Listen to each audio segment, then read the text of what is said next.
you're starting to see the leaders actually lead. Let's get rid of all these indicators for a second, and let's just talk about this. This is from the newsletter. If you don't get the newsletter, there's a free version below. Simply click the link and you'll be signed up. So we broke out pretty nice flag. What I like about flags like this, when they move and you set up at the top of the range. When you set up at the top of the range, you usually have a higher probability of them going.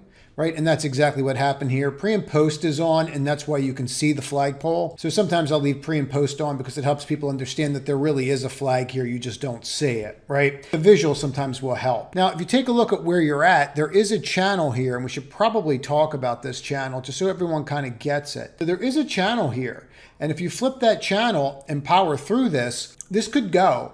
I really like this move. Usually what happens with one of these really long bars is you kind of go sideways for a little bit. This 166.48 or 166.50 needs to be watched, but this triggered for us in the trading room today, and we did put it on. So I do like it. I do like it a lot, quite frankly. And I would be telling you that if you're interested in doing something like this and investing right now, I would be looking at the large cap names. I know people are trading the Sophies of the world. We went over that one yesterday. You can see how we cloned that line, fits perfectly.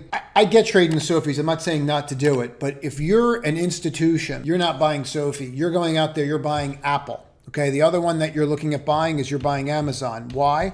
They had good earnings. They had solid earnings. Look at the difference between pre and post. This was another one we bought in the trading room today.